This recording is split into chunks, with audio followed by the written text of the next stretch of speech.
you get the need for monitors, you've made the commitment to go ahead and install them, congratulations. But you have thousands of customers and you really need to decide where they go, who goes first, etc. How do you prioritize? Most tanks don't yet have monitors, but you're seeking a way to roll them out in a way that makes sense and that really doesn't seem haphazard. It really can't be as simple as you have a service tech who happens to be in a basement and happens to have a monitor in their service van and happens to have it an extra 5 minutes. You really need a plan to roll them out in a way that makes sense. All right, so who needs monitors the most?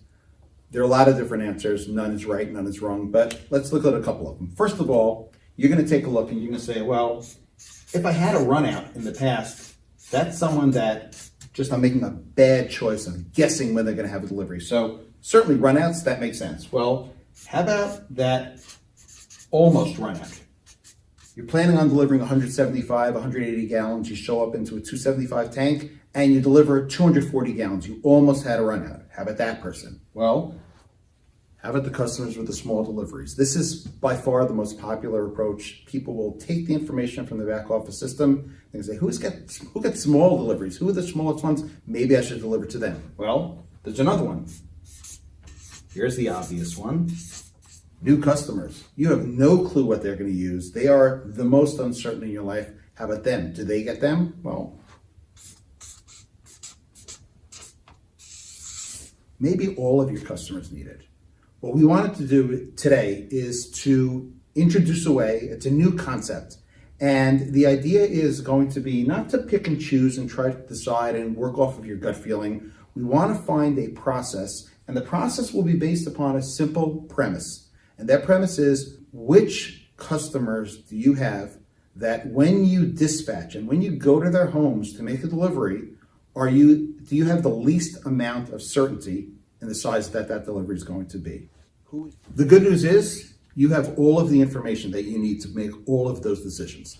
While your back office system, everybody has a back office system, we love them, very, very important. Well, the back office system probably cannot give you a report prioritizing.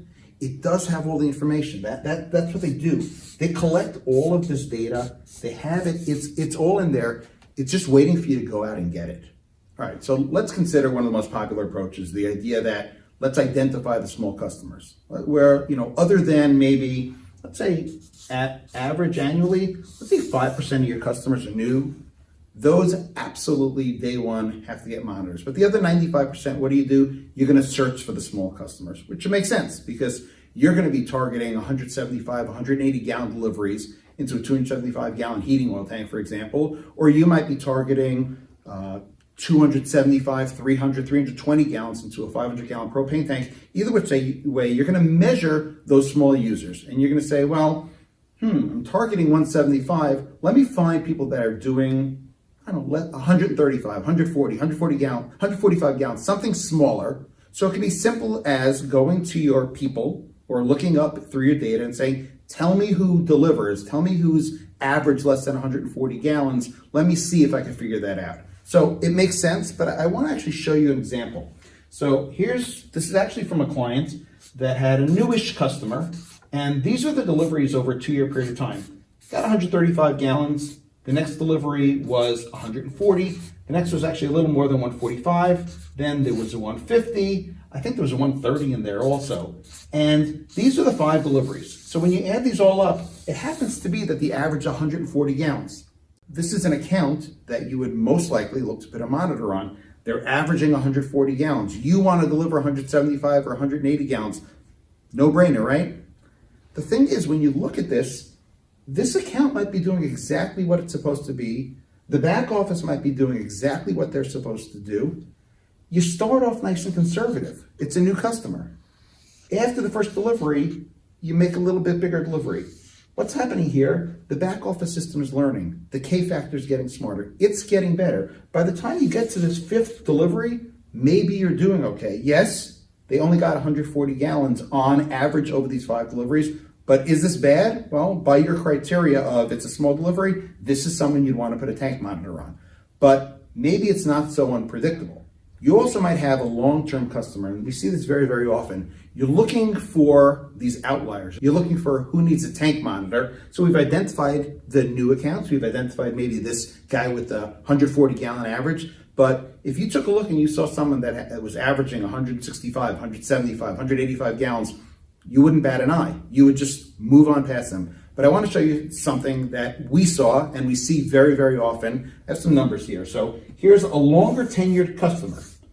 They got deliveries as follows: 205 gallons, 195 gallons, 80 gallons, 230 gallons, 220 gallons. These are just deliveries over a period of time. 85 gallons, 210 gallons. Happens to be the average of all this, it's 175 gallons. This is something that you might not ever look at. And there are two things I'd like to point out. Number one, this delivery over here of 80 gallons, this delivery of 85. This is almost the most important thing about monitoring, not the most important, but one of the most important things. These are both in the fall. We went back and we assessed all the data, and what we found is that the greatest likelihood of having these tiny, way out of whack deliveries are the deliveries that span a number of seasons. You make a delivery in March or April, your next one is in October, maybe November. You have no idea. You're spanning parts of 3 different seasons. This is where there's a tremendous amount of risk, both on the downside and on the upside. The delivery that's too big and the possible runout. But if you look at this over here, this is all over the map. This 175 gallon delivery average, something you wouldn't look at? Well, perhaps you should look at it. So now let's compare these two for a second. I have a 140 gallon average here. I have a 175 gallon average here. However, low to high, I have 10 gallons down. I have 10 gallons up from the average, from the mean. That's pretty tightly wound over there. That's not really so bad. Here, I have a 175 gallon average. I'm off by 95 gallons in my smallest delivery. And where's my biggest delivery over here? 230 gallons. So I have 55 gallons. So I'm going to go back to the question that I posed before. Which is more predictable? Where would you put a monitor? The 175 gallon, where you can be way, way off. You have a range of literally 150 gallons low to high. Or would it be someone with a small average, but only a 20 gallon range? We have a simple tool, one we are very happy to share with you. And it can show you actually how to use this kind of information to prioritize how you're setting up and how you're doing your installs. Monitors have evolved to become an intricate and requisite part of companies with their planning for all their deliveries. They're not only to avoid runouts, and they're certainly not there only to make gigantic deliveries. That's not what they're about. They're much more valuable than that. They will allow you the confidence that you probably don't have right now, that when you're sending out a truck to make a delivery, you know the size of that delivery. That's the value of the monitor, the confidence to make that delivery, and then taking it that next step and using that confidence to a much more comprehensive delivery plan.